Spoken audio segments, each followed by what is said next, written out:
بسم الله الرحمن الرحيم الحمد لله رب العالمين والصلاة والسلام على أشرف الأنبياء والمرسلين نبينا محمد وعلى آله وصحبه أجمعين ومن تبعهم بإحسان إلى يوم الدين أما بعد. يقول المؤلف رحمه الله تعالى: باب قول الله تعالى: إنك لا تهدي من أحببت ولكن الله يهدي من يشاء. وفي الصحيح عن ابن المسيب عن أبيه قال: لما حضرت أبا طالب الوفاة جاءه رسول الله صلى الله عليه وسلم وعنده عبد الله بن أبي أمية وأبو جهل، فقال له رسول الله صلى الله عليه وسلم: يا عم قل لا إله إلا الله كلمة أحاج لك بها عند الله. فقال له: أترغب عن ملة عبد المطلب؟ فأعاد عليه النبي صلى الله عليه وسلم فأعاده، فكان آخر ما قاله على ملة عبد المطلب، وأبى أن يقول لا إله إلا الله. فقال النبي صلى الله عليه وسلم: لا أستغفرن لك ما لم أنه عنك. فأنزل الله عز وجل: ما كان للنبي والذين آمنوا أن يستغفروا للمشركين ولو كانوا أولي قربى من بعد ما تبين لهم أنهم أصحاب الجحيم. وأنزل الله تبارك وتعالى في أبي طالب: إنك لا تهدي من أحببت ولكن الله يهدي من يشاء وهو أعلم بالمهتدين.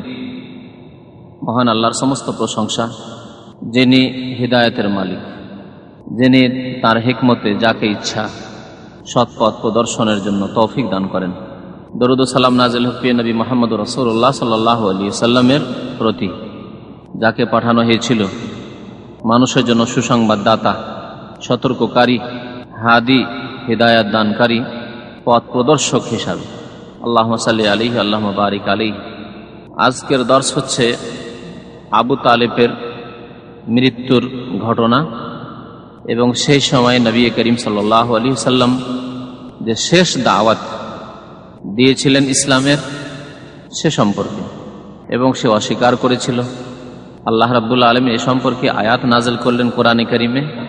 এ হচ্ছে আজকের বিষয়বস্তু, যে নবী করিম সাল্লাল্লাহু আলাইহি সাল্লাম যদিও পথ প্রদর্শক হিসাবে তিনি আল্লাহর পক্ষ থেকে প্রেরিত রাসূল, কিন্তু মানুষের অন্তরের মালিক তিনি নন। অন্তরের মালিক একমাত্র আল্লাহ, তবে তিনি পথ প্রদর্শক। এই জন্য পথ প্রদর্শন আর সঠিক পথ দেখিয়ে সেই পথের গন্তব্যস্থানে পৌঁছে দেওয়া, দুই কথাই পার্থক্য আছে। আরবি ভাষায় হিদায়াত এই দুই অর্থেই ব্যবহার হয়েছে। হিদায়াত শব্দটি আরবি ভাষায়, কোরআন এবং হাদিসের ভাষায় উভয় অর্থে ব্যবহার করা হয়েছে। কখনো কখনো ব্যবহার করা হয়েছে হিদায়াতের অর্থ গন্তব্যস্থানে পৌঁছানো, এবং আরেক ভাষায় বলতে গেলে বলা যেতে পারে এই হিদায়াতের জন্য তৌফিক, অন্তরকে পরিবর্তন করে দেওয়া, তৌফিক দেওয়া, বিশেষ আল্লাহর পক্ষ থেকে সাহায্য, এই অর্থে হিদায়াত ব্যবহার হয়েছে কোরআনের কতক আয়াতে এবং হাদিসে। আবার কতক আয়াতে হিদায়াত ব্যবহার হয়েছে দ্বিতীয় অর্থে, তা হচ্ছে পথ প্রদর্শন। হিদায়াত মানে রাস্তা দেখানো, যা আরবিতে বলা হয় আদ-দালালাতু ওয়াল ইরশাদ, পথ নির্দেশনা দান করা, রাস্তা বাতলিয়ে দেওয়া। নবী করিম সাল্লাল্লাহু আলাইহি সাল্লাম দ্বিতীয় অর্থে হাদি ছিলেন। হাদি মানে পথ প্রদর্শক, এখানে দ্বিতীয় অর্থ, অর্থাৎ তার মিশন ছিল, তার ডিউটি ছিল, তার কাজ ছিল আল্লাহর পক্ষ থেকে যে তিনি মানুষকে সঠিক পথ দেখাবে, পথ প্রদর্শক, হাদি। আল্লাহ রাব্বুল আলামিন নবী করিম সাল্লাল্লাহু আলাইহি সাল্লামকে সম্বোধন করে একটি আয়াতে, সূরা শুরা, ইন্নাকা লা তাহদি ইলা সিরাতিল মুস্তাকিম সিরাতিল্লাহ, নিশ্চয় তুমি পথ প্রদর্শন করো ইলা সিরাতিল মুস্তাকিম, সরল সহজ পথের দিকে। সহজ সরল পথ কোনটি? তারপরে আয়াতে বলছেন সিরাতিল্লাহ, যেটি আল্লাহর পথ। আল্লাহর পথের জন্য তুমি কি করো? আল্লাহর পথের উদ্দেশ্যে পথ প্রদর্শন করো নিশ্চয়। তাই নবী সাল্লাল্লাহু আলাইহি ওয়াসাল্লামকে এখানে পথ প্রদর্শনকারী বলে আখ্যায়িত করা হয়েছে। ইন্নাকা লা তাহদি, নিশ্চয় আপনি পথ প্রদর্শনকারী। 52-53 সূরা সূরা যেটি। আর এক আয়াতে আল্লাহ রাব্বুল আলামিন বলছেন ইন্নামা আনতা মুনজির ওয়া লিকুল্লি কওমিন হাদ, সূরা রাদ, সূরা রাদ আয়াত নম্বর 7। ইন্নামা আনতা মুনজির, নিশ্চয় তুমি সতর্ককারী। সতর্ককারীকে যে পথ প্রদর্শক, সেই সতর্ককারী। যিনি পথ প্রদর্শক তিনি সতর্ককারী। ওয়ালিকুল্লি কওমিন হাদ, এবং প্রত্যেক জাতির জন্য পথ প্রদর্শক এসেছেন। তো নবী সাল্লাল্লাহু আলাইহি ওয়াসাল্লাম সম্পর্কে বা অন্যান্য আম্বিয়া সম্পর্কে পথ প্রদর্শক হাদি শব্দ ব্যবহার হয়েছে। পক্ষান্তরে কোন কোন আয়াতে আল্লাহ হিদায়াতকে তৌফিকের অর্থে, তৌফিক কথাটি আমরা বাংলা ভাষায় ব্যবহার করি, যদিও শব্দটি আরবি, একবার নিছক আরবি। আল্লাহ যেন আমাদেরকে তৌফিক দান করেন, বলি না? হ্যাঁ, সমর্থ। তৌফিক মানে স্পেশাল আল্লাহর পক্ষ থেকে ক্ষমতা, তৌফিক। তো হিদায়াতের তৌফিক মানে হিদায়াতের গন্তব্যস্থানে পৌঁছে যাওয়া, অন্তরের পরিবর্তনের মাধ্যমে। নবী সাল্লাল্লাহু আলাইহি ওয়াসাল্লাম মানুষকে দ্বীনের দিকে ডাকতেন, কিন্তু তাদের অন্তর পরিবর্তন করার মালিক কে ছিল? তিনি কি পরিবর্তন করতে পারতেন? তাই তো প্রথম দিনই পরিবর্তন করে দিতেন। কারো অন্তর তো প্রথম দিনই পরিবর্তন হয়েছে, যেমন আবু বকরের, খাদিজার, আলীর, হ্যাঁ, এদের প্রথম দিনই পরিবর্তন হয়ে গেছে অন্তর। যেই দিনে এসে বলেছেন যে দেখো আমি নবী হয়েছি, আমার উপর আয়াত নাযিল হয়েছে, ইয়া আইয়ুহাল মুদ্দাসসির কুম ফানজির, দ্বিতীয় পর্বে যে হিদায়াতের জন্য মানুষকে ডাকো, এই আয়াত নাযিল হলো। বলতে গিয়ে তাদের অন্তর পরিবর্তন হয়ে গেল প্রথম দিনে। পক্ষান্তরে উমরের মতো মানুষ, হ্যাঁ, এই উম্মতের দ্বিতীয় শ্রেষ্ঠ ব্যক্তি, তারপরেও তার অন্তর পরিবর্তন হতে দীর্ঘ সময় লেগেছে। প্রায় 40 জনের মতো সাহাবাইকেরা মুসলমান হওয়ার পর তার অন্তর পরিবর্তন। আবার সেই অন্তর এত শক্ত ছিল যে তিনি নবী সাল্লাল্লাহু আলাইহি ওয়াসাল্লামকে হত্যা করার জন্য খোলা তরবারি নিয়ে বেরিয়ে পড়েছিলেন। কিন্তু রাস্তাতে আল্লাহ রাব্বুল আলামিন এখন অন্তরকে কি করেছেন? পরিবর্তন করে দিচ্ছেন। এই যে অন্তর পরিবর্তন, এটি মানুষের হাতে কি? এটি নবী রসুলের হাতে? যদি নবী রসুলের হাতে হইতো তো নবীদের আপনজন, শুধু আমাদের নবী না, সমস্ত আম্বিয়া দেখবেন তাদের ঘটনাবলিতে যে কাছের কেউ আছেন যার অন্তরকে পরিবর্তন তিনি করতে পারেন। এই আল্লাহর হিকমত, এবং মানুষকে জানিয়ে দেওয়ার জন্য যে আমি একমাত্র আল্লাহ, আমি একমাত্র সর্বশক্তিমান, আমি একমাত্র তোমাদের মাবুদ, আমি একমাত্র সবকিছুর মালিক, আর বাকি সবাই আমার গোলাম। অন্যের হাতে এই ক্ষমতা রাখা হয়নি, এটি জানিয়ে দেওয়ার জন্য। নূহ আলাইহিস সালাম রাসূল, তার আপনজন ছেলে, তার অন্তরকে তিনি পরিবর্তন করতে পারলেন না, যেহেতু তার হাতে নেই অন্তর পরিবর্তন করা। আল্লাহ করলেন না, এই আল্লাহর হিকমত, যাতে করে মানুষ না ভাবে যে নূহ আলাইহিস সালাম রাসূল, আল্লাহর মতো ক্ষমতা।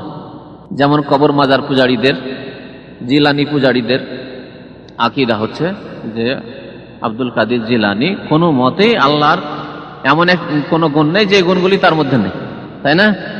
আরে আল্লাহর নাম নেওয়ার জন্য তো উজুর শর্ত লাগায়নি। শুনেছেন কোনোদিন যে আল্লাহর নাম নিলে উজু করতে হবে? যখন তখন আল্লাহ বলছে। ওই বিদাতিরা কবর পূজারী, কিন্তু তাদের কিতাবাদিতে তাদের মুখে মুখে শোনা যায় যে বড় পীর সাহেবের নাম বিনা উজুতে নেওয়া যাবে না। তাহলে কে বড় হয়ে গেল তাদের কাছে? জিলানি বড় হয়ে গেল। এই তো হচ্ছে অবস্থা কবর পূজারীদের। কোন হাদিসে আপনারা পাবেন না যে মদিনায় কবর আযাব হয়নি, বরং হয়েছে মদিনায় কবর আযাব। নবী বুখারী শরীফের হাদিস আছে, নবী সাল্লাল্লাহু আলাইহি ওয়াসাল্লাম বাগাধার পিঠে চেপে যাচ্ছিলেন সেদিন, আর দুই কবরে আযাব হচ্ছে টের পেলেন তিনি। বলে এই দুই কবরে আযাব হচ্ছে, ওহির মাধ্যমে জানতে পারলেন। থমকে উঠেছে গাধা, পাপীদের আযাব হচ্ছে। কিন্তু যারা নেক লোক তার ভাগ্যবান, মদিনায় মত তাদের জন্য সৌভাগ্য। তাহলে মদিনা আল্লাহ রসুলের শহরে আযাব হচ্ছে। আর জিলানি পূজারীদের আকীদা হচ্ছে যে বাগদাদে কবর আযাব হয় না, বাগদাদ শরীফে কবর আযাব হয় না, মদিনা শরীফে হয়। মদিনায় নবী করিম সাল্লাল্লাহু আলাইহি ওয়াসাল্লাম, যিনি সাইয়্যিদুল মুরসালিন, সাইয়্যিদুল আউয়ালিন ওয়াল আখিরিন, সৃষ্টির সেরা। আর বাগদাদে নবীর অসংখ্য উম্মতের, আর অসংখ্য এই উম্মতের অসংখ্য আলেমদের একজন, এবং সে আব্দুল কাদের জিলানীর চাইতে বড় বড় উলামায়ে কেরাম, আইম্মায়ে কেরাম এই উম্মতে পয়দা হয়েছে।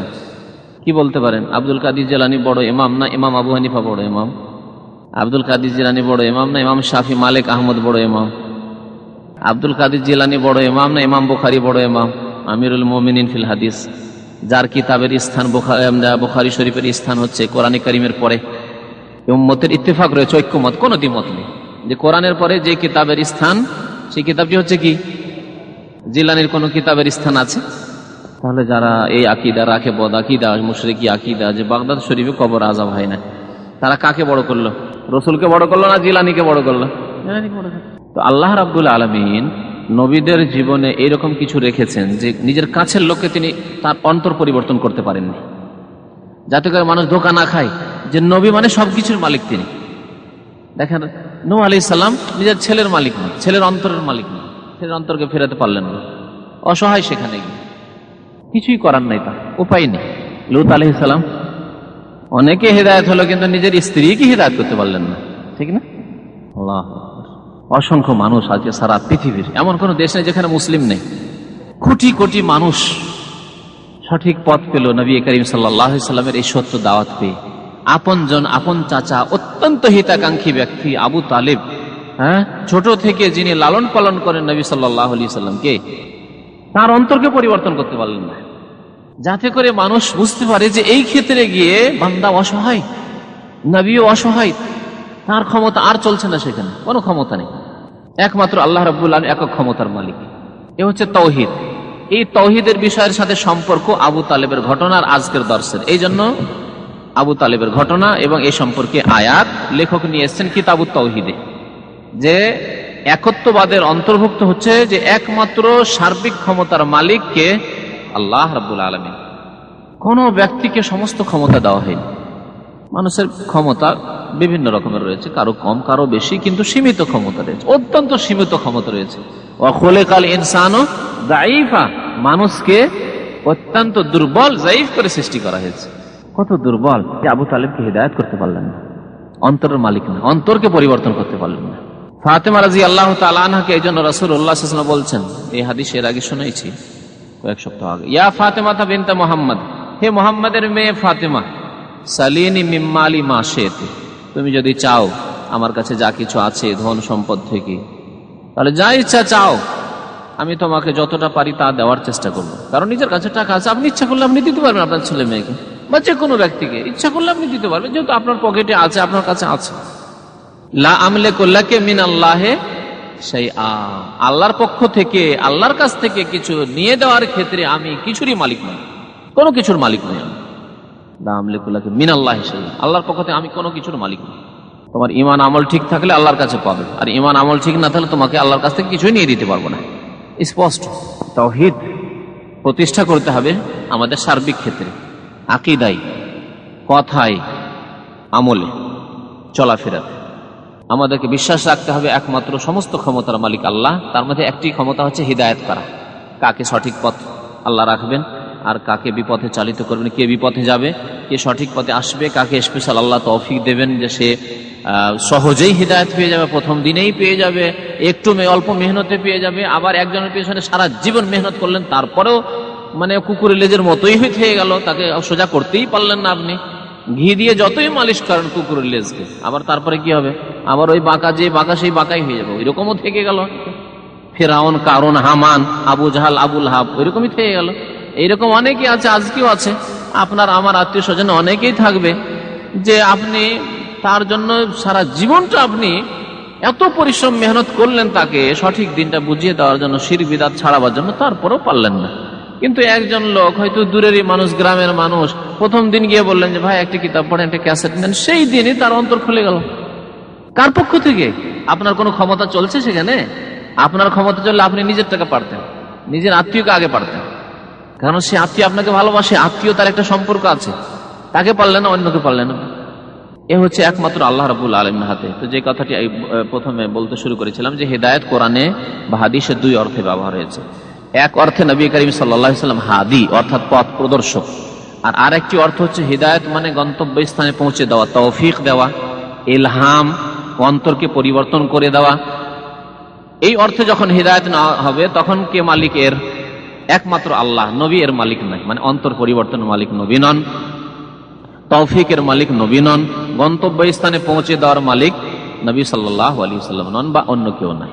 আর পথ প্রদর্শক হিসাবে সবচাইতে শ্রেষ্ঠ পথ প্রদর্শক নবী সাল্লাল্লাহু আলাইহি ওয়াসাল্লাম। অন্য আম্বিয়ায়ে কেরামগণ যুগে যুগে ছিলেন, তারপরে এই উম্মতের উলামায়ে কেরাম, আইম্মায়ে কেরাম, দ্বীনের যারা দায়ী, খাদেম, যেই ব্যক্তি একটি ভালো কথা বলে আল্লাহর দ্বীনের দিকে ডাকবে, নামাজের দিকে ডাকবে, তাকওয়ার দিকে ডাকবে, পাপ ছাড়তে বলবে, সেই ব্যক্তি হচ্ছে পথ প্রদর্শক। যে একটি ভালো কথার দিকে ডাকবে সেই ব্যক্তি হচ্ছে পথ প্রদর্শক। হতে পারে আল্লাহ রাব্বুল তার হাতে যাকে ডাকলো, আহ্বান করলো, সে সাড়া দিল, আর আল্লাহ তাকে হিদায়াত করলো। এটি হিদায়াত আল্লাহ করলো, অন্তর পরিবর্তন আল্লাহ করলো, আপনি শুধু পথটি দেখিয়ে দিলেন। এখানে আছে ইন্নাকা লা তাহদি, হে নবী আপনি হিদায়াত করতে পারেন না। অস্বীকার করা হলো না? অস্বীকার। মান আহবাবতা, যাকে আপনি ভালোবাসেন, যাকে আপনি ভালোবাসেন তাকেই হিদায়াত করে দেবেন, তা আপনার পক্ষে সম্ভব না। ওয়ালাকিন্নাল্লাহ, কিন্তু আল্লাহ, ইয়াহদি মাইয়াশা, হিদায়াত করতে পারেন, মাইয়াশা যাকে ইচ্ছা করেন, মাইয়াশা যাকে চান। ওয়া হুয়া আ'লামু, এবং আল্লাহ ভালো জানেন, বিল মুহতাদিন, হিদায়াত প্রাপ্তদের সম্পর্কে, যে কে হিদায়াত প্রাপ্ত হতে পারে আল্লাহ ভালো জানেন তাদের সম্পর্কে। কার অন্তরে সততা আছে, কার অন্তর ধাবিত রয়েছে, আল্লাহ তাকে তৌফিক দেবেন। অন্তর ধাবিত না হলে আল্লাহ তৌফিক দেন না। আল্লাহ তৌফিক কখন নেমে আসে? যখন মানুষ কিছু কর্ম করতে শুরু করে, মানুষের অন্তরে চাহিদা আসে, আর অন্তরে চাহিদা নেই, আল্লাহ রাব্বুল তৌফিক দেন না। আল্লাহ অন্তরে যদি সততা দেখেন তো আল্লাহ ভালো কাজের তৌফিক দান করেন। লেখক বলছেন বাবু কাউলিল্লাহি তাআলা ইন্নাকা লা তাহদি মান আহবাবতা, নিশ্চয় তুমি হিদায়াত করতে পারো না হে নবী যাকে তুমি ভালোবাসো। ভালোবাসলেই যে হিদায়াত করতে পারবে আল্লাহ জানেন ভালো। আল্লাহর হিকমত এতে রয়েছে, আল্লাহর প্রত্যেকটি কাজে হিকমত রয়েছে। আমরা অনেক সময় বুঝতে পারি না, বাহ্যিক আমার ক্ষয়ক্ষতি হলো, হ্যাঁ আমার লস হয়ে গেল, এই হলো সেই হলো, কিন্তু ভিতরে যে হিকমত রয়েছে আল্লাহ ভালো জানেন। এই হিকমত সম্পর্কে যদি বুঝতে চান তো ওই মুসা আর খেজরের ঘটনা যদি একটু পড়েন তাহলে বুঝতে পারবেন। খেজর একটি ছেলেকে, নাবালক ছেলেকে জবাই করে দিচ্ছেন, বাহ্যিক এটা কি চরম অন্যায়। মুসা আলাইহিস সালাম রাগান্বিত হলেন, চরম অন্যায় কাজ করে ফেললেন খেজর। খেজর বললেন যে এই ছেলেটি সাবালক হওয়ার পরে বেঁচে থাকলে নিজে তো গুমরা হইতো একেবারে চরম কাফের, কিন্তু বাবা মা ধার্মিক ছিল, তাদেরকেও গুমরা করে দিত, তাহলে এর বেঁচে থাকা ভালো না মরে যাওয়া ভালো? এখন বলুন, আমার আপনার একটা ছেলে, কারো ছেলে মারা গেল, অত্যন্ত ভালোবাসে ছেলেটিকে, মারা গেল। এই ক্ষেত্রে বাহ্যিক তো শোকের বিষয়, একটি মাত্র ছেলে ছিল আর সেই ছেলেটিও মারা গেল, আর ছেলে আর বয়সও নেই, বয়স হয়ে গেছে, আর ছেলেও পাবেন, আল্লাহ একটি ছেলে মারা গেল, একবারে ভেঙে পড়েছেন। কিন্তু যদি আল্লাহর ওই হিকমতটিকে খেয়াল রাখতেন যে আল্লাহ এতেই হয়তো আমার কল্যাণ রেখেছে, দুনিয়ার কোনো কল্যাণ হোক অথবা আখিরাতের কোনো কল্যাণ হোক, কল্যাণ রেখেছে। আমি বুঝি না, বাহ্যিক আমাকে খারাপ লাগে, যেমন মুসা আলাইহিস সালামকে বাহ্যিক খারাপ লেগেছিল ওই ছেলেটিকে হত্যা করার, তেমন আমাকে খারাপ লাগছে, বড়ই কষ্ট লাগছে, আমার একটি ছেলে, সেই ছেলেটিও মারা গেল। কিন্তু মুসা আলাইহিস সালাম যখন রাজের কথা, ভেদের কথা, রহস্যের কথা জানতে পারলেন তখন চুপ হয়ে গেলেন। তেমনি আমি জানি না, আল্লাহ ভালো জানেন যে এই ছেলেটির ইন্তেকালে হয়তো আমার জন্য, আমার স্ত্রীর জন্য, আমার পরিবারের জন্য বা মুসলিমদের জন্য কল্যাণ রয়েছে। আল্লাহ না করে এই ছেলেটি যদি বড় হওয়ার পরে সন্ত্রাসী হতো, ডাকাত হতো, ছিনতাইকারী হতো, বলতো অমুকের ছেলে অমুক, ওই যে পরেজি সবসময় নামাজ পড়ে, তাহাজ্জুদ রোজা, বড় দাড়ি, আর ওর ছেলে বড় ডাকাত। বরং অনেক সময় প্রশাসন এসে আপনাকে পরেশান করতো, এই তোমার ছেলে কোথায়, ধরে দাও তোমার ছেলে কোথায়, তুমি জানো নিশ্চয়, আর আপনাকে মারধর করতে হইতো, আপনাকে বন্দি করে উঠিয়ে নিয়ে যেত, জেলে থাকতে হইতো আপনাকে আপনার ছেলের জন্য, অথচ আপনি একজন পরেশগার মানুষ। সেই ছেলেটি মারা গেছে, আল্লাহর হিকমত। একটা উদাহরণস্বরূপ বলছি, এছাড়া অন্য কোনো হিকমতও থাকতে পারে। এই জন্য আল্লাহ এক কথাই বলেছেন, আসা আন তাকরাহু শাইআন ওয়া হুয়া খায়রুল লাকুম, হতে পারে তোমরা একটি জিনিসকে খারাপ মনে করছো, খারাপ লাগছে, পৃথিবীতে ঘটছে, তোমার জন্য ঘটছে, সেটাকে খারাপ লাগছে, তোমাকে কষ্ট হচ্ছে, ওয়া হুয়া খায়রুল লাকুম, এতে তোমার জন্য কল্যাণ রয়েছে। একটি সুন্দরী মেয়েকে বিবাহ করে নিয়ে আসলেন, বিবাহের পরে 2-3 মাস গেল, ছুটি কাটিয়ে আবার এখানে চলে আসলেন, তারপরে সে আপনার কাছে থাকলো না, তালাক নিয়ে নিল, না হইলে সে খারাপ কাজে লিপ্ত হলো, সে উধাও হয়ে গেল, এক কথা আপনার কাছে, আপনার সাথে আর সে থাকলো না। খুব খারাপ লাগলো, মান সম্মানের ব্যাপার, কি করে সমাজে মুখ দেখাবো, ইত্যাদি ইত্যাদি, তাই না? আল্লাহ বলছেন আসা আন তাকরাহু শাইআন, এই কাজটিকে তুমি খারাপ মনে করছো, ওয়া হুয়া খায়রুল লাকুম, এতেই তোমার জন্য মঙ্গল রয়েছে। হতে পারে এর উপরে বড় বড় বিপদ আপদ আসতো, হ্যাঁ, তোমার নাম দিয়ে হতে পারে জেনা করা কত সন্তান তোমার ঘরে ঢুকাতো, একটিও তোমার ছেলে না, হতে পারতো কিনা? আল্লাহ তোমাকে তার থেকে বাঁচিয়ে দিল। অনেক স্ত্রী আছে স্বামীকে খুব পর্যন্ত খুন করে, যদি এইরকম পরিস্থিতি যে তার চাইতে ভালো যাক, সে চলে গেল, ঝামেলা সাফিয়ে গেল। আসা আন তাকরাহু শাইআন ওয়া হুয়া খায়রুল লাকুম। আর আল্লাহ বলছেন আসা আন তুহিব্বু শাইআন, আবার কতক জিনিসকে খুব ভালোবাসো, এই স্ত্রীটি অত্যন্ত সুন্দর ছিল, এইরকম সুন্দরী মেয়ে পাওয়া যাবে না। হ্যাঁ, এর পরিবার খুব ভালো ছিল, অনেক টাকা পয়সা পেতাম, এর জমি জায়গার, বাবার জমি জায়গা অনেক ছিল। আসা আন তুহিব্বু শাইআন, অনেক কিছুকে ভালোবাসো, ওয়া হুয়া শাররুল লাকুম, তাতে তোমার জন্য অনিষ্ট রয়েছে, অমঙ্গল রয়েছে, শার রয়েছে। আল্লাহু ইয়ালামু ওয়া আনতুম লা তা'লামুন, কত সুন্দর কথা। আল্লাহ জানেন, তোমরা জানো না, আল্লাহ ভালো জানেন, তোমরা জানো না যে কি হবে, কি হতো, এগুলি জানো না তোমরা। তো কথা হচ্ছে যে আল্লাহ কাকে হিদায়াত করছেন, কার অন্তর পরিবর্তন হচ্ছে, কেন পরিবর্তন হচ্ছে, কেন একজনের হয় নেয়, আল্লাহ হিকমত ভালো জানে। তবে এক কথা যে অন্তরে যদি সততা থাকে তো আল্লাহ তৌফিক দিয়ে থাকেন, এই কথাটি মনে রাখতে হবে। এই জন্য অন্তরে সততা নিয়ে আসতে হবে, ভালো কাজের দিকে ধাবিত হইতে হবে, তাহলে আল্লাহ দয়াবান হবেন তৌফিক দেওয়ার দিক দিয়ে, মানে হিদায়াতের দিক দিয়ে। আর অন্তরের মালিক যে একমাত্র আল্লাহ রাব্বুল আলামিন, এই জন্য নবী করিম সাল্লাল্লাহু আলাইহি ওয়াসাল্লাম খুব বেশি বেশি একটি দোয়া করতেন। এই দোয়াটি জানেন কি দোয়া? আল্লাহুম্মা মুকাল্লিবাল কুলুব সাব্বিত কলবি আলা দীনিক, আল্লাহুম্মা মুসাররিফাল কুলুব সাররিফ কলবি আলা তাআতিক। হে আল্লাহ মুকাল্লিবাল কুলুব, তুমি অন্তরকে পরিবর্তনকারী, অন্তরকে পরিবর্তনকারী। সাব্বিত কলবি, আমার অন্তরকে অটল রাখো, আলা দীনিক, তোমার মনোনীত দিনের উপর, ইসলামের উপর। ইয়া মুসাররিফাল কুলুব, হে অন্তরের আবর্তন বিবর্তনকারী, পরিবর্তনকারী। সাররিফ কলবি, আমার অন্তরকে ফিরিয়ে দাও, আলা তাআতিকা, তোমার আনুগত্যের কাজে, সন্তুষ্টির কাজে, ওদিকে ফিরিয়ে দাও। নবী সাল্লাল্লাহু আলাইহি ওয়াসাল্লাম দোয়া করতেন, নবী সাল্লাল্লাহু আলাইহি ওয়াসাল্লাম দোয়া করতেন, নবী অথচ। আর তারপরে সহিহ বুখারী হাদিস রয়েছে, ইরশাদ করেছেন এই দোয়াটি করতেন, সাহাবারা জিজ্ঞাসা, ইয়া রাসূলুল্লাহ এত বেশি বেশি এই দোয়া কেন আপনি করেন? নবী সাল্লাল্লাহু আলাইহি ওয়াসাল্লাম বললেন, ইন্না কুলুবাল ইবাদ, বান্দার অন্তর বাইনা ইসবাআইন মিন আসাবিল্লাহি তাআলা, আল্লাহর আঙ্গুল সমূহের দুই আঙ্গুলের মাঝে বান্দার অন্তর রয়েছে, দিল রয়েছে। বান্দার কলব, অন্তর রয়েছে কোথায়? আল্লাহর দুই আঙ্গুলের মাঝে। ইউকাল্লিবুহা কাইফা ইয়াশা, আল্লাহ যেভাবে ইচ্ছা, যাকে ইচ্ছা, যখন ইচ্ছা পরিবর্তন করে থাকে। তার মানে একমাত্র আল্লাহর হাতে মানুষের অন্তর। আল্লাহ যার অন্তরকে ইচ্ছা ভালোর দিকে ধাবিত করেন, যার অন্তরকে ইচ্ছা খারাপের দিকে চালিত করেন। সুতরাং আল্লাহর কাছে কামনা করতে হবে যে আল্লাহ যেন তার দিনের ওপর অন্তরকে অটল রাখেন। তাহলে অন্তরের মালিক একমাত্র আল্লাহ। আর অন্তর পরিবর্তন না হলে মানুষের কথা পরিবর্তন হয় না, অন্তর পরিবর্তন না হলে মানুষের অঙ্গ প্রত্যঙ্গের কাজকর্ম পরিবর্তন হয় না।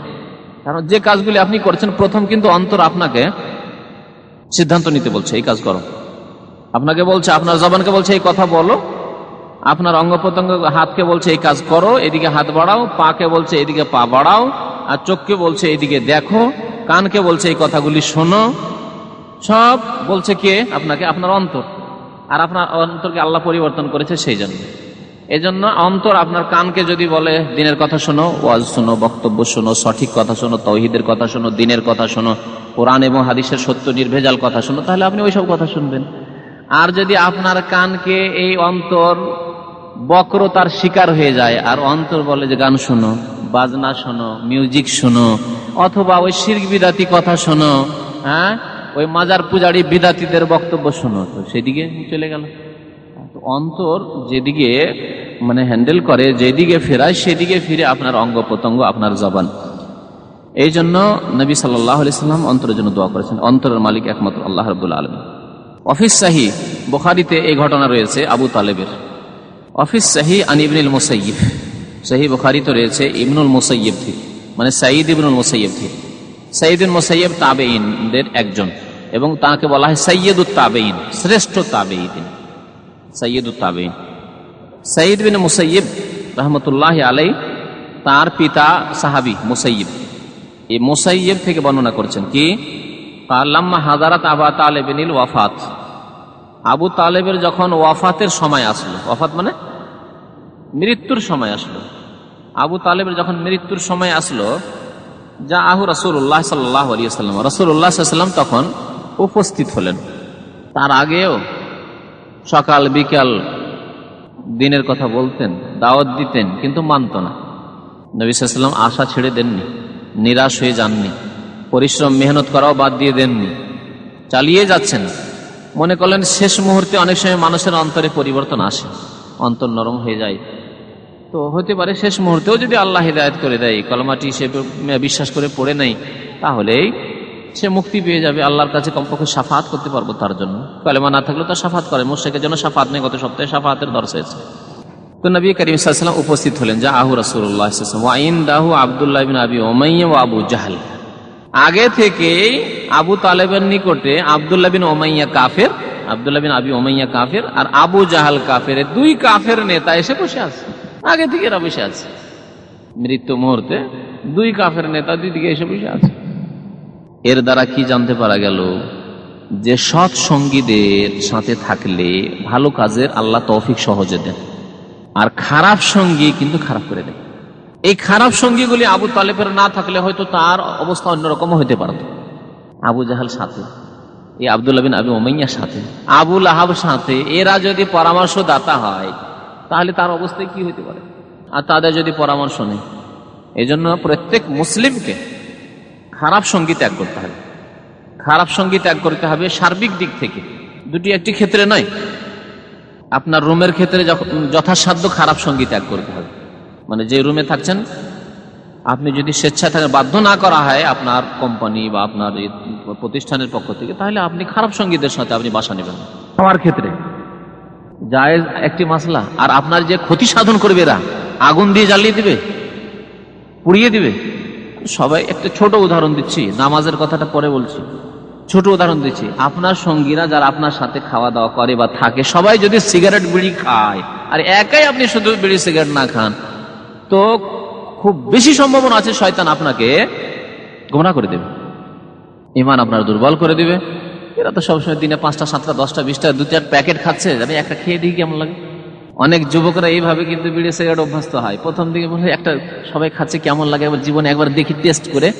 আর টেস্ট করতে গিয়ে একদিন তো সেই দিন তো মাথা খুব চক্কর টক্কর দিল, খুব কষ্ট হলো, তো বমি টমি হয়ে গেল। আর তারপরে একবারে তো পারা গেল না, তো আরেকবার এরা যে এত বেশি কি করে খেতে পারছে, দেখি আরো 1-2 বার খেয়ে এটা বরদাস্ত করা যায় কিনা। তারপরে এই 2-4 বার খেতে খেতে নেশা হয়ে গেল, আর ছাড়তে পারছে না তখন। আর তখন আর ছাড়তে পারছে না, নেশা হয়ে গেছে। না খেলে আর ভালো লাগে না, না খেলে আর পায়খানাই খালাস হয় না, তখন পায়খানায় গিয়ে খেতে হয় তাকে। এই হচ্ছে অবস্থা। তো খারাপ সঙ্গীরা মানুষকে ধ্বংস করে। খারাপ সঙ্গীদের উদাহরণ নবী সাল্লাল্লাহু আলাইহি ওয়াসাল্লাম এই জন্য দিয়েছেন যে ওই কামার শালার মতো। হ্যাঁ, কামার শালা, কামারের ঘর গিয়েছেন,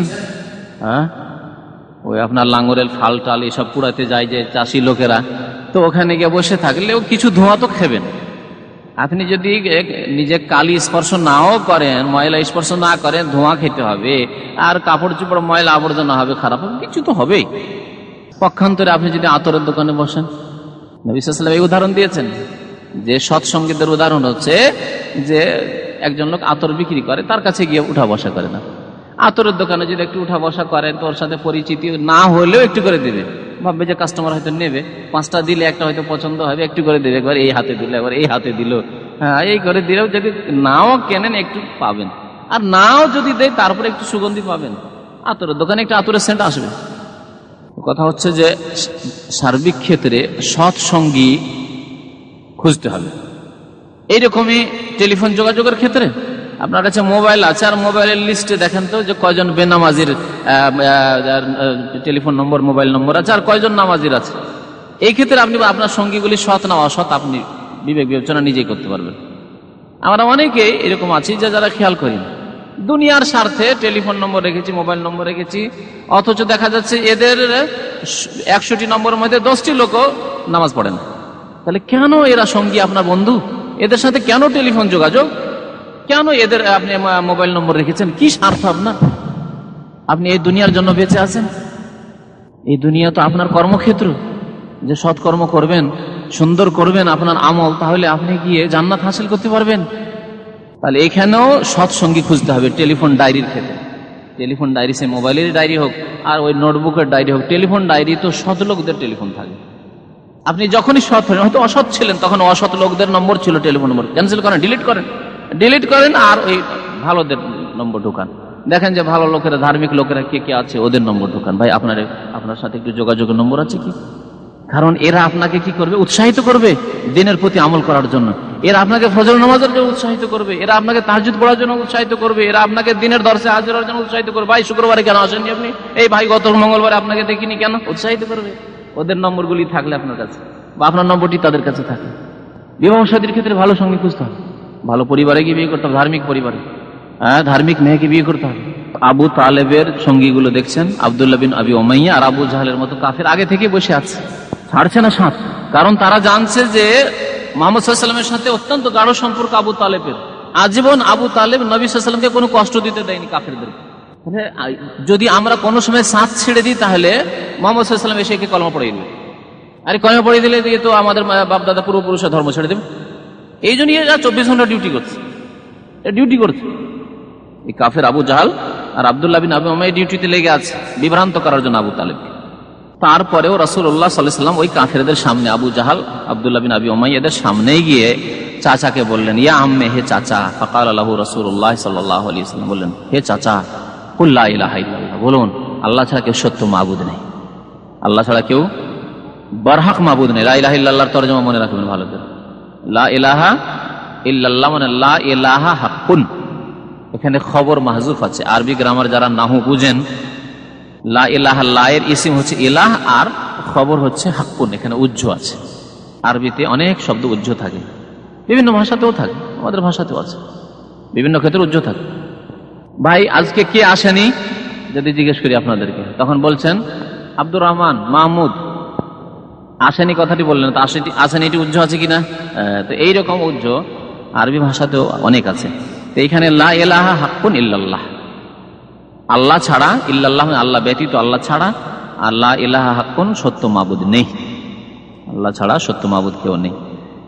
হে চাচা, লা ইলাহা ইল্লাল্লাহ বলুন, কালেমা, ইহা এমন একটি কালেমা, উহাজ্জু লাকা বিহা ইনদাল্লাহ, এই কালেমা দিয়ে আল্লাহর সামনে আমি সুপারিশ করব, বাদানুবাদ করব, আল্লাহর সামনে আমি প্রমাণ পেশ করব।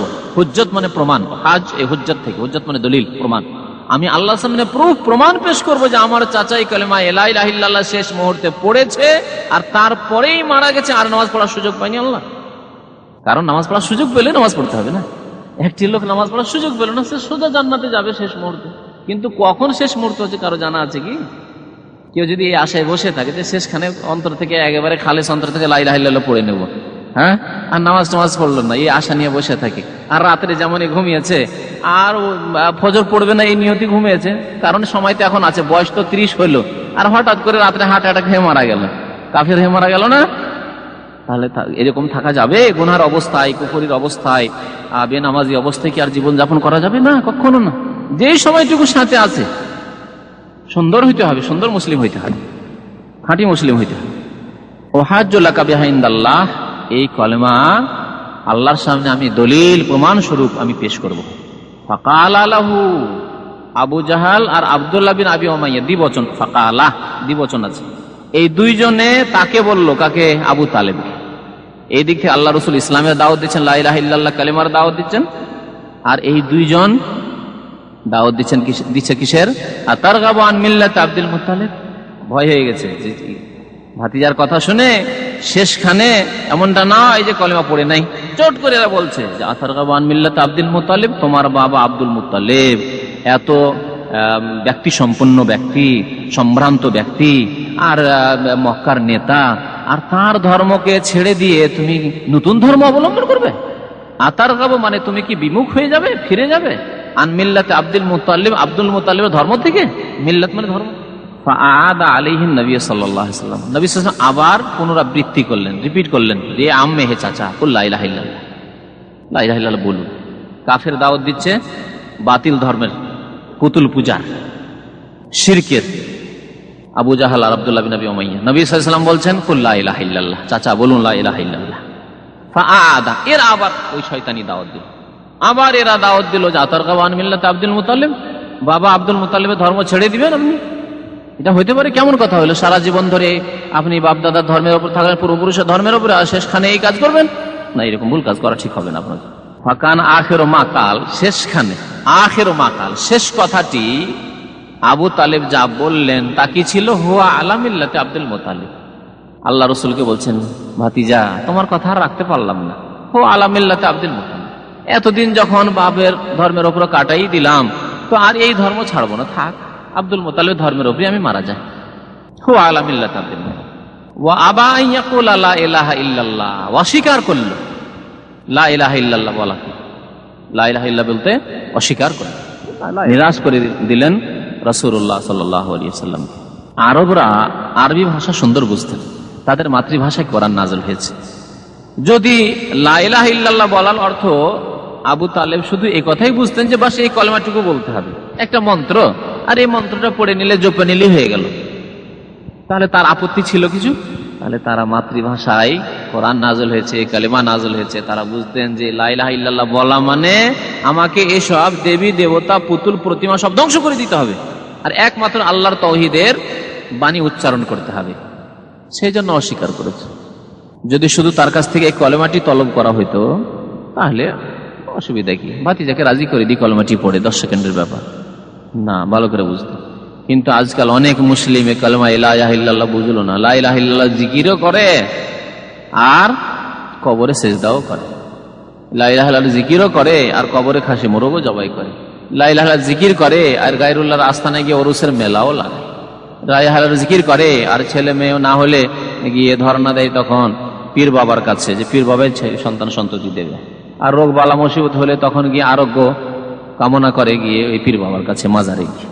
মক্কার মুশরিকদেরকে যখন লা ইলাহা ইল্লাল্লাহ নবী সাল্লাল্লাহু আলাইহি ওয়াসাল্লাম দাওয়াত দিয়েছিলেন তখন তারা আশ্চর্য হয়ে বলেছিল যে আজআলাল আলিহাতা ইলাহান ওয়াহিদা, এতগুলি আমাদের আলেহা দেবী দেবতা, আলেহা মানে বহুবচন, জমা আলেহা, হ্যাঁ এলাহার জমা, তো আজআলাল আলিহাতা ইলাহান ওয়াহিদা, এত আমাদের দেবী দেবতা, এদের আমরা পুজো পাঠ করতাম, আর এসবগুলিকে বাদ দিয়ে এখন বলছি ইলাহান ওয়াহিদা, এক এলাহ, ইন্না হাযা লা শাইউন উজাব, এ তো আশ্চর্য কথা, এ তো মানাই যেতে পারে না, অসম্ভব কথা, সবকে ধ্বংস করে দেবে এই মুহাম্মদ।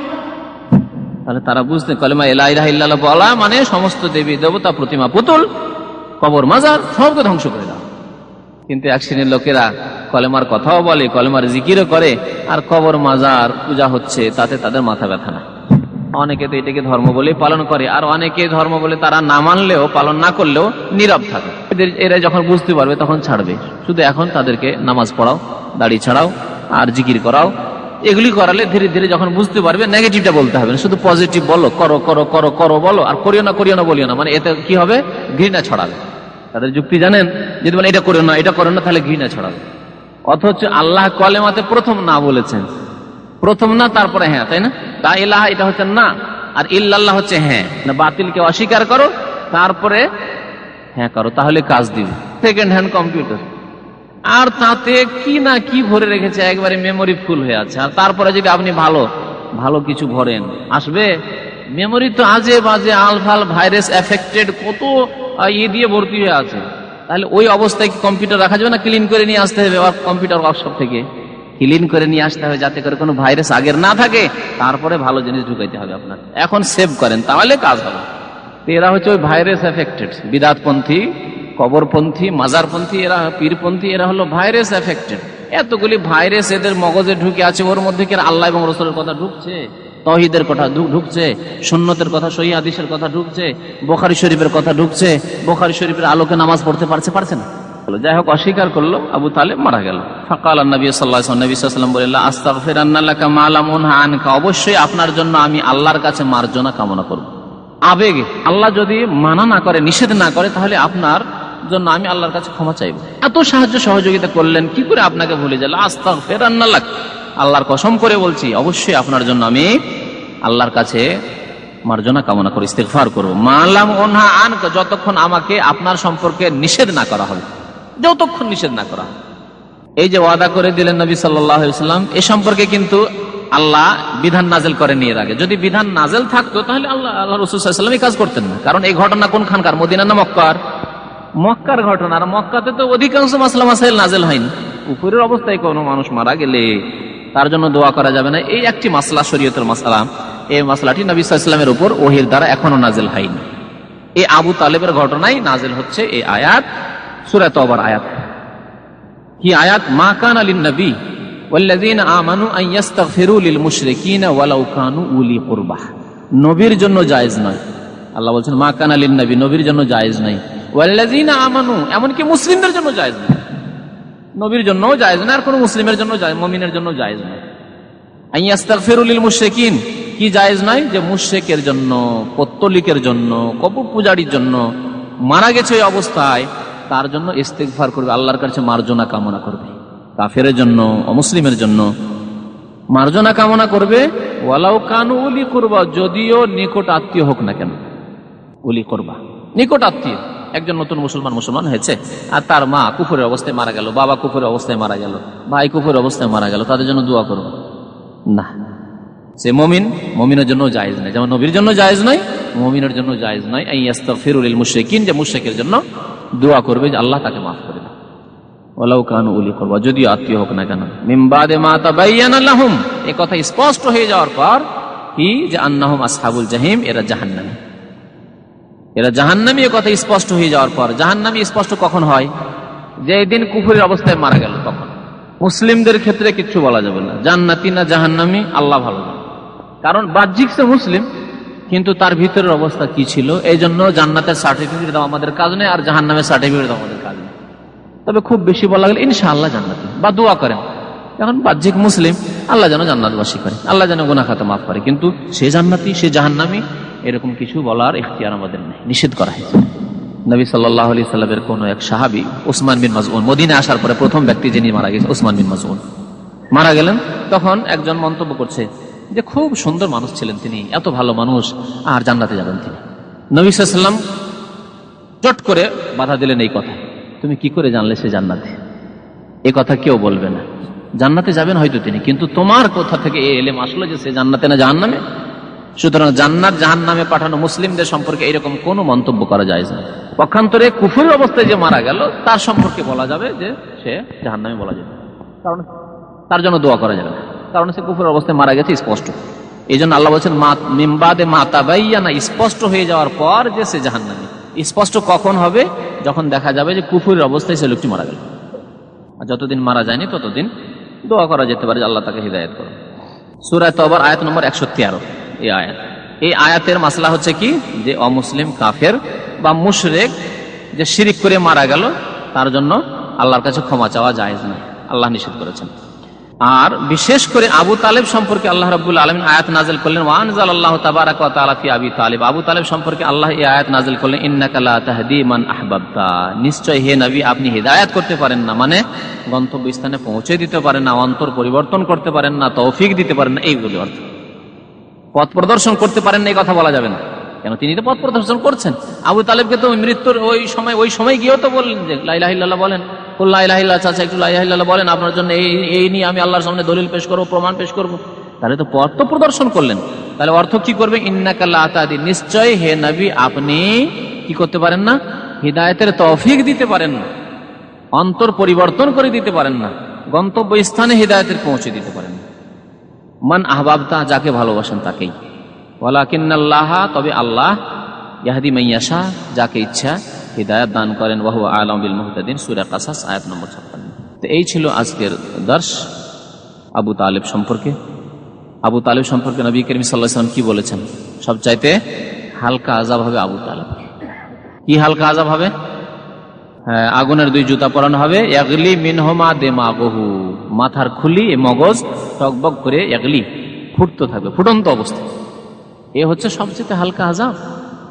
আর তারপরে নবী সাল্লাল্লাহু আলাইহি ওয়াসাল্লাম বলেছিলেন যে লাউলা আনা, আমি যদি আবু তালেবের চাচা না হতাম, আর চাচা হওয়ার কারণ না, চাচা তো আবুল হাবেরও, নবী সাল্লাল্লাহু আলাইহি ওয়াসাল্লাম তো আবুল হাবেরও আপন চাচা, আবুল হাব ভাই, আব্দুল্লাহর ভাই, আব্বাসের ভাই। আল্লাহ রাসূল চাচাদের মধ্যে 2 চাচা মুসলমান হয়েছিলেন, হামজা এবং আব্বাস। আবু লাহাব মুসলমান হয়নি, আপন চাচা। আর আবু তালেব চাচা। আবু তালেব হিতাকাঙ্ক্ষী ছিলেন, আবু লাহাব চাচা। তার সম্পর্কে আল্লাহ আয়াত নাযিল, তাব্বা, ধ্বংস হোক আবু লাহাব। আবু তালেব সম্পর্কে ধ্বংসের কথা আল্লাহ বলেন, তাই না? দুজনে পার্থক্য আছে, দুজনই কাফের, কিন্তু 2 কাফের পার্থক্য আছে। একজন কাফের ফিরআউনের মতো কাফের, মানে চরম দুশ্মন শত্রু কাফের, আর একজন হিতাকাঙ্ক্ষী কাফের। কাফের 2 রকম আছে। অনেক কাফের আছে সে কুফরের অবস্থায় আছে, কিন্তু মুসলিম বিদ্বেষী নয়, মুসলিমকে সাফ করে দাও এরকম নয়। থাক, আমরাও বাস করি, ওরা বাস করি, অসুবিধা কি? হ্যাঁ, তারা তাদের কর্ম করছে, খাচ্ছে, যাচ্ছে, আমরা আমাদের কর্ম করছি। তারা শান্তির সাথে বসবাস করো, আমরাও শান্তির সাথে বসবাস, আমরাও শান্তি চাই, তারাও শান্তি চায়, তাদের শান্তিকে বিঘ্নিত কেন করবো? এ হচ্ছে কাফের, এক কাফের। এদের আযাব অনেক হালকা, আবু তালেবের মতো। হ্যাঁ, যদিও আবু তালেবের মতো আযাব হবে না, আবু তালেব স্পেশালি, আবু তালেব রাসূলুল্লাহ সাল্লাল্লাহু আলাইহি ওয়াসাল্লামের সাহায্য করেছেন সারা জীবন ধরে, কলেমাটি শুধু পড়েননি, এই জন্য হালকা আযাব।